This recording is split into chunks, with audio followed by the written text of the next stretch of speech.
Hello from Team Yat Dragon. This is Dizi and of course Mark Josie on YouTube.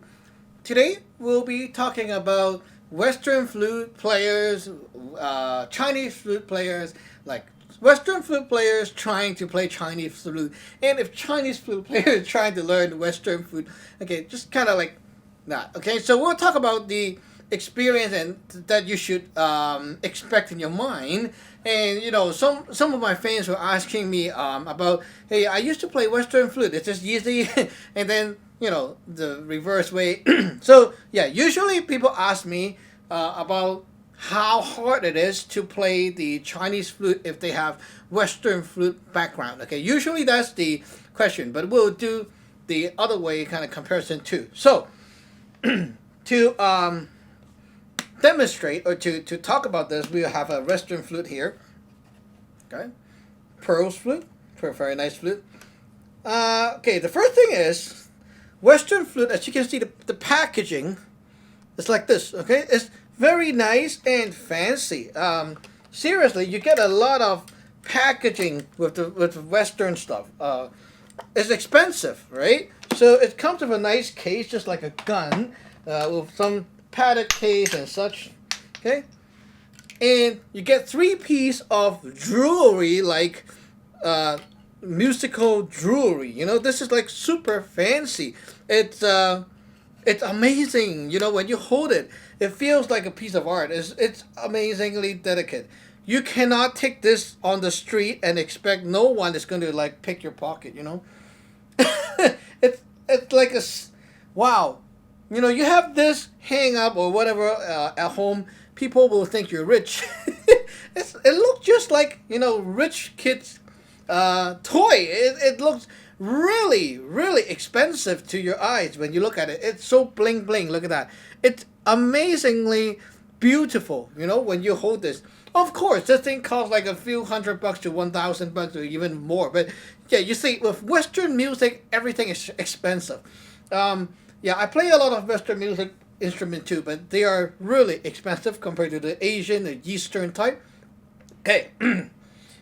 First of all, the mouthpiece is adjustable, and the foot piece, yeah, it's adjustable, so like you can rotate it around to fit your own style.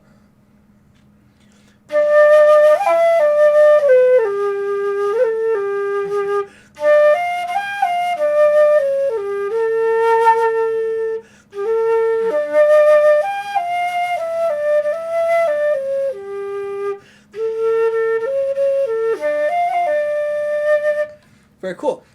First thing is they have a nice mouthpiece. So here, easily anyone can. Oh, here's how I put the mouth in. Yeah, it's very simple, right? You can just look and put your mouth here. Mouthpiece marked. Well, for Western flute players, when you hold on to your flute, you feel that you're holding on to something very, very delicate, right? Every buttons, the keys, they're like you cannot bang it on anywhere, right? You have to put it down softly, take care of it. It's like jewelry, right? Okay, now expect, from Chinese flute, you can expect this kind of thing. It comes with cardboard box, like a box when it's shipped. Usually they separate it so it's like that small, super small box, and it's inside a little sleeve thing, which comes with like it's one sleeve with two part inside, and they fold it, and then some rubber band or something to keep it in place with bubble wrapping. So it's it's a totally different kind of packaging. You feel like you can just shove this inside and there you go. Okay, this is how different it feels. Okay, just let me just put it inside my sleeve. Okay. You can basically walk down the street like that, and you don't feel you need to, you don't feel the danger of people want to rob you or whatever, right? So it's just wood. And then, okay, the brass fittings right here, the connectors, whatever you call that, those things are not shiny, okay? When you look at the pictures on eBay, on music site, somehow These things are so shiny. They are like polished brass. But when you get it, it's always not the case, okay? It's always uglier. So they're dull in color. It's not fancy. Sometimes there's some tarnish marking too. So usually it's like that. Even when you buy it new from a store, it's usually like kind of like that. And no one complains. Even experienced players, when they buy Dizi, okay, when they go to a store, no one complains about these cosmetic stuff, okay? The only complaint you may have is when it's cracked, or when these fishing lines are kind of loose and stuff like that, okay? But no one complains about small details about like, oh, here is chipped, right here this part is chipped, and then no one cares, okay? All the Dizi players, they just pick one up from usually, you know what, in like China, Hong Kong, whatever, they usually put these inside a big bucket of, like, you know, they used to put umbrellas and stuff there. They just shove these things there, and it looks just like a flea market kind of thing. You pick one up, and then you expect to, you know, hey, can I have a piece of tape? And then you start blowing, test it. That's what they do. They don't care about cosmetic, okay? The first thing is. And that's why they're cheap, okay? For Western flute players, when you are trying to pick your Dizi, you don't have to really care about the appearance so much. It's more about the kind of enjoyment you get when you're playing it. It's the kind of lively, the soul that you can experience with the Dizi, not the cosmetic thing. Of course, there are cosmetic stuff, but usually, you know what, with the cosmetic, fancy-ish flute, it doesn't really do much to the sound. The sound can be nicely made if your skills in sticking the membrane and blowing the Dizi is nice. Even with a $5 Dizi, it sounds amazing. Okay, so this is the first thing. The second thing is blowing. When you blow, I can tell you that it's exactly the same way how you blow a Western flute. If you can play Western flute, you can play this. This is much simpler. You don't have so many keys. There are only 6 keys right here. Okay, with Western flute, it's like super complicated. Why? Because basically you can have this and play almost every note you need. Okay, but with Dizi you cannot. You have to have one. This is the Yi key. Okay, right here. Now you can buy other Dizi with like G, A, B, you know, and that's why they have bags like these. Okay, one bag holds about 12 or 16, 12 Dizi inside. Okay, 12 sticks of stuff. Usually I put my seal and stuff inside too. So 12 thingy there, okay? 12 sticks, whatever they are. So, yeah, we don't have a lot of cosmetic stuff. So basically, you know, you just take one and blow. And if you can play the Western flute, you can play this. And don't forget that when you are first starting with playing this kind of thing, do not use the membrane. You want to make sure that your first day of handling this thing is a pleasant experience. If you can play the Western flute, you are supposed to be able to make a sound out of this thing naturally. So use a piece of tape. Do not use Scotch tape. Do not use packing tape, duct tape, whatever. Use the normal cheap tape that you can buy from stationery store, stuff like that. Okay? Normal tape. Don't use the very heavyweight stuff, okay? Normal tape. Tape over this membrane hole and start playing something. Fingerings, okay, forget about fingerings. Okay, they're just like recorder fingerings, very alike. So basically, like that. Okay, just so just play naturally, make noise, and feel the joy on your first day.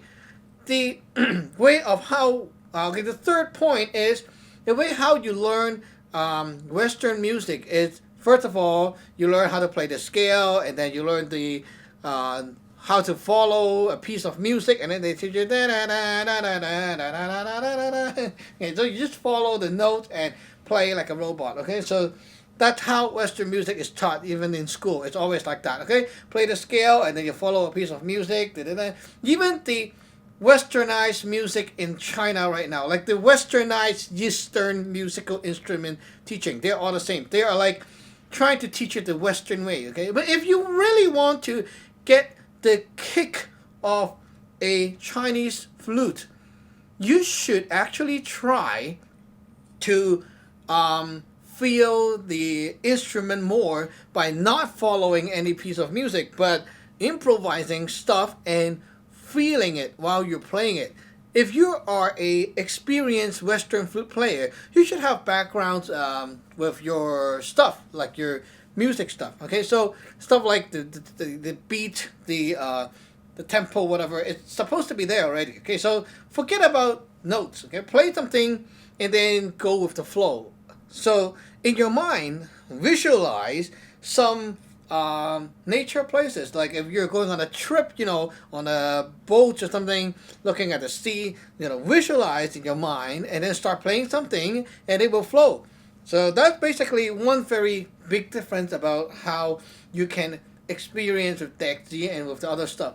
Not that you cannot do the same thing with the Western instrument, but just that this is one thing how I actually like to introduce people to get into these things.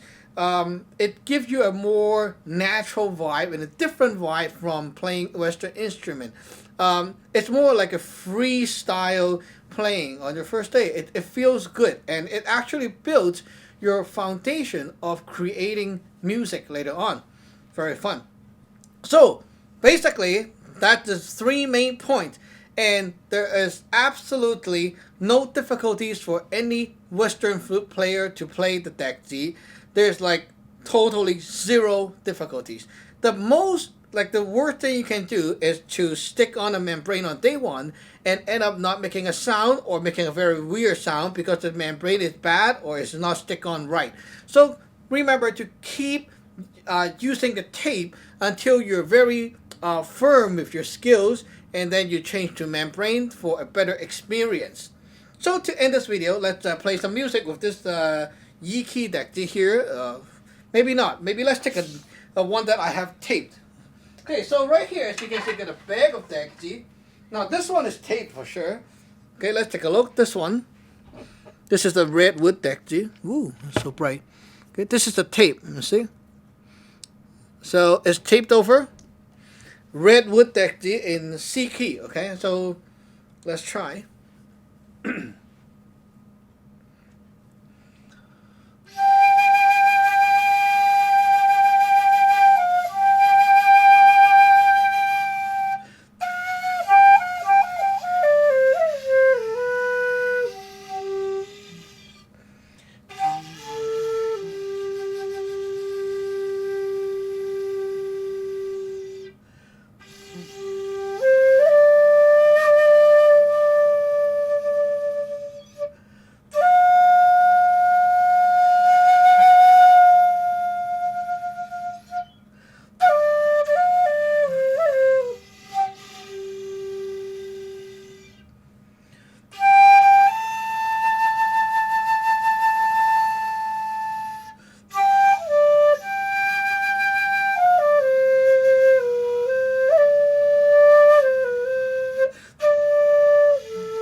Okay, so remember to subscribe and like and share the video out.